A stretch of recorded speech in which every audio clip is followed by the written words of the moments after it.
राज्यात आज देखील बहुतांश ठिकाणी मुसळधार ते अतिमुसळधार पावसाचा अलर्ट. मुंबई, ठाणे, पालघर, पुणे आणि सातारा घाटमाथ्यावरती पावसाचा रेड अलर्ट. रायगड, रत्नागिरी, नाशिक घाटमाथा, कोल्हापूर घाटमाथा, अमरावती, भंडारा, गोंदिया, नागपूर, वाशिम, यवतमाळ या जिल्ह्यांना ऑरेंज अलर्ट जारी. मुंबईला आजही हवामान विभागानं पावसाचा रेड अलर्ट दिलाय. मुंबईतील समुद्राला मोठी भरती येणार असल्याचा इशारा.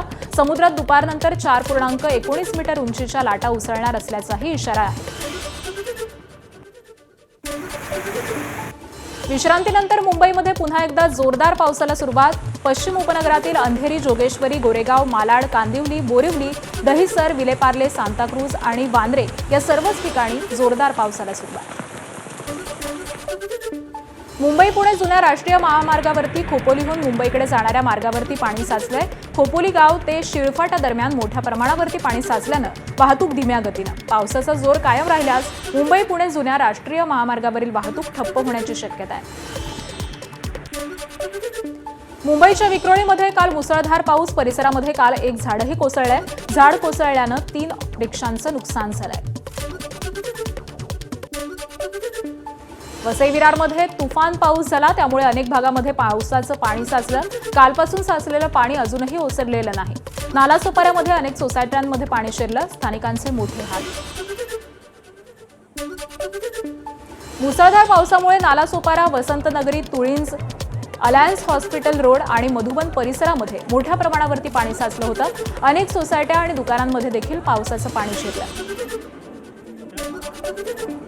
ठाणे जिल्हा आणि आसपासच्या शहरांची तहान भागवणाऱ्या बारवी धरण क्षेत्रामध्ये मुसळधार पाऊस. मुसळधार पावसामुळे अवघ्या 9 तासांमध्ये तब्बल 100 मिलीमीटर पावसाची नोंद. या जोरदार पावसामुळे धरणाच्या पाणी पातळीत 4 फुटांची वाढ.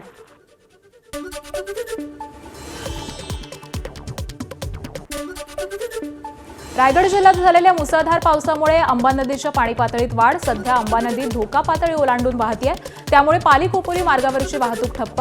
रायगड जिल्ह्यामध्ये नद्यांच्या पाणी पातळीत वाढ झाली आहे. लोणावळ्यात राजमाची किल्ल्याकडे जाणाऱ्या रस्त्यावरती दरड कोसळली. दरड कोसळल्यामुळे वाहतूक बंद. रस्त्यावरून ढिगारा हटवण्याचं काम सुरू आहे. रायगडच्या नागोठणेजवळच्या भिसेखिंडीमध्ये कोसळलेली दरड हटवण्याचं काम सुरू. दरडीसोबतच मोठमोठी वृक्ष देखील कोलमडून पडल्याचं दिसून येत आहे, त्यामुळे वाहतूक ठप्प. दरड हटवण्याचं काम सुरू आहे. पुढील काही तासांमध्ये हा मार्ग वाहतुकीसाठी खुला करण्यात येईल. रायगडमध्ये मुसळधार पावसामुळे भिसेखिंडीमध्ये झाड रस्त्यावरती कोसळलं. या झाडासोबतच मोठ्या प्रमाणात माती देखील रस्त्यावरती आली आहे. रोहा ते नागोठणे मार्गावरची ही घटना आहे. मार्गावरची वाहतूक ठप्प झाली आहे. रायगडमधील नागोठणे परिसरामध्ये सकाळपासूनच मुसळधार पावसाची हजेरी लागली आहे. नागोठणे बसस्थानक परिसरामध्ये मोठ्या प्रमाणावरती पाणी साचलंय. रायगडच्या खोपोली, कर्जतमध्ये मुसळधार पाऊस. खोपोलीतील काही सखल भागामध्ये पाणी साचलं. जनजीवन विस्कळीत. खोपोली शहरासह बाजारपेठेतील रस्त्यावरती पाणी साचलंय. रायगडातील तुफान पावसामुळे अनेक गावांचा संपर्क तुटला. माणगाव तालुक्यातल्या इंदापूर बाजारपेठेशी जोडण्याला वाढवण, पानसई, मुळगाव, पानसई, मुळवळी, त्याचबरोबर भिनाळ यांच्यासह अन्य 2 गावांचा संपर्क तुटलेला आहे. रायगडमधील मुरुड जंजिरा परिसरामध्ये देखील मुसळधार पाऊस कायम आहे. मुसळधार पावसामुळे गोलबंगला, तलेवडे आणि शिगरेमधील गावांमध्ये पाणी शिरलंय. रत्नागिरीतील खेड तालुक्यामध्ये सकाळपासूनच पावसाचा जोर वाढलाय. पावसामुळे जगबुडी नदीनं इशारा पातळी ओलांडली आहे. नदी पात्राबाहेर यायला सुरुवात झालेली असून शहरातील मटण मार्केटमध्ये पाणी शिरलंय. जैवविविधतेनं समृद्ध असलेला सिंधुदुर्ग जिल्ह्यातील आंबोलीतील सर्वच धबधबे प्रवाहित. मुख्य धबधब्यासह घाटमार्ग परिसरामधील सर्वच धबधबे हे पूर्ण क्षमतेनं प्रवाहित झाले. त्यामुळे पहिल्याच वीकेंडला पर्यटकांची गर्दी होतीये. भंडाऱ्यातील गोसेखुर्द धरणाचा पाण्याचा मोठा साठा. धरणातील 27 दरवाजांमधून पाण्याचा विसर्ग. 1,0873 क्युसेक वेगानं पाण्याचा विसर्ग होतोय.